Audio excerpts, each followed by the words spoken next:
G'day everyone, welcome back to the channel. So in today's video, I want to show you guys how to use a power band to improve your hip mobility.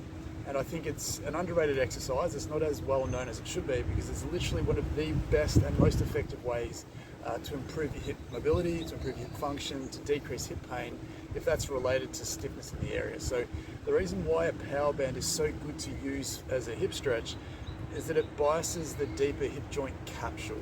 So we're not talking about just tight muscles here or weak muscles essentially.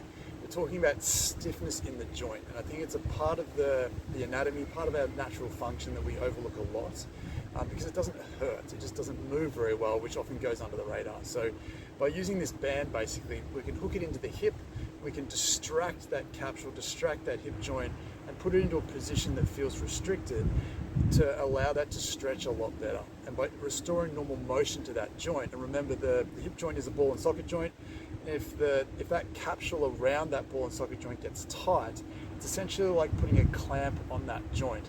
So if anyone has hip arthritis or a hip impingement or some history of some labral stuff or something like that, it could just be because that hip joint capsule is stiff, not because they're a terrible person or because they've got some weird bony hip joint that they were born with, because there's this hidden restriction deep in that joint that isn't allowing it to do the thing that it's supposed to do, which is express itself in the form of movement. So I want to go through how to do that exercise today, and also sort of the 2 or 3 different variations on that exercise that'll hopefully be quite profound in terms of what it can do. So essentially what we want to do to begin with is we want to get the band, we want to secure it to something that's not going to follow you, so something really tight.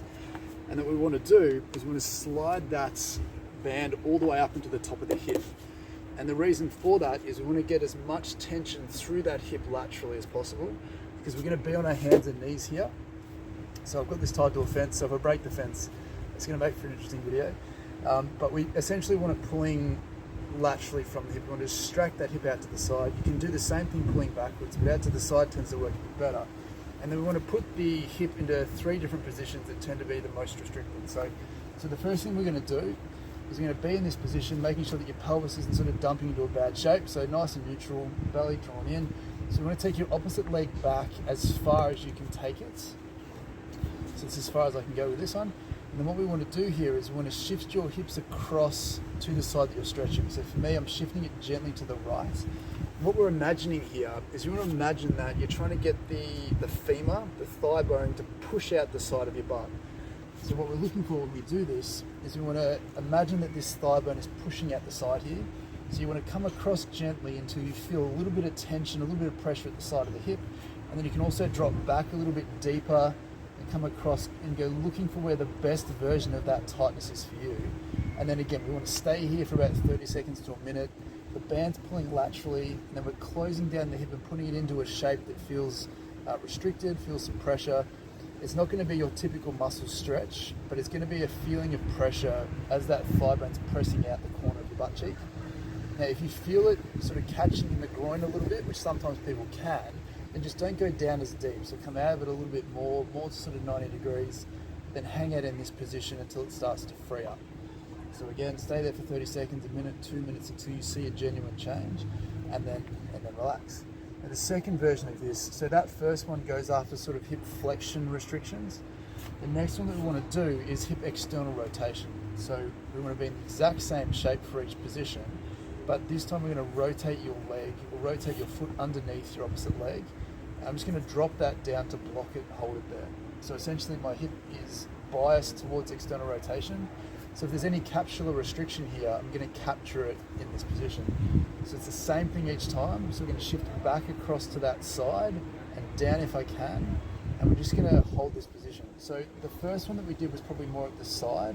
This one's going to be more towards the back pocket area, potentially where that piriformis is. It might be a little bit more of a muscular stretch, but we're still going to be capturing that capsular restriction at the same time.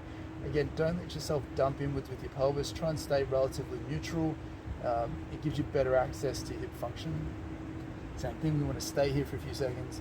If you feel some muscular tightness, what you can do here is you can tense that muscle tightness on top of it to really engage that muscle so that when you relax, it should soften up a little bit more. You might find you can go a little bit further into the stretch than you could before. So again, we want to stay here for 30 seconds, 1 minute, 2 minutes, as much as you feel you can tolerate, and then come out of that and back to normal again. And then the third one Again, it's a similar position. Instead of being sort of foot straight or foot turned in, we're going to bias internal rotation. And our internal rotation is often the one that is the most restricted for most people.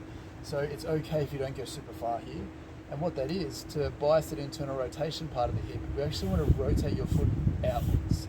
So it can be a bit confusing that you're going outwards, but essentially it's an internally rotated position at the thigh. So you want to go out as far as you feel comfortable without feeling like your back starts to bend with it. So back stays neutral, stay in a good position, rotate out as far as you feel comfortable, plant your foot, and we're going to do the same thing again. We're going to shift everything across and back as far as you feel you can go without jamming up the groin. You want to feel this a little bit more towards the front, not at the front, but a little bit more around the front. And then we're just going to stay here again. Stay here, tense those muscles if you need to, hold it for a few seconds, and then relax. And what you should find straight away is once you've done that, you should feel like that hip is automatically looser and freer than what it was before. So make sure that you do a test and a retest, something like a squat before and afterwards, or whatever activity restriction that you're having problems with. It could be walking, it could be going up and downstairs, it could be doing anything. But adding the band, pulling it laterally each time, and then putting your foot in 3 different positions to bias hip flexion, external rotation and internal rotation is a great way to really bias that capsular stiffness that you might have without realizing it. So give that a go. Let us know how you went in the comments below. If you have any questions, please let us know. But just to touch on one of the common mistakes that people make when they're doing this exercise, actually I'll do it back here again, is that sometimes I think the most common thing that people do is they just go with their hips, and they often find themselves dumping their hips down in that position. But what we want to do is we want to keep your shoulders and your pelvis together, and we want to shift everything across at the same time. So my shoulders are going as far across as my hips are, and you'll find that you don't have to go too far to find that tightness. You may only have to go a little bit of a distance to make that happen. But it's a really important distinction, because if you just go with your hips and leave your shoulders behind, you may not feel that stretch as well through the hip as what you could if everything went together. And again, as you can see with me, you don't necessarily need the band to do the stretch. You can just do it on the floor if you don't have one. But if you use the band, it will exponentially improve how much mobility you get from that exercise. It's insane how much different it'll feel. Hold me to it, because it's one of the best things I've seen as a PT. So going forwards, give that a go. If you have any questions, let us know. But apart from that, good luck. Bye.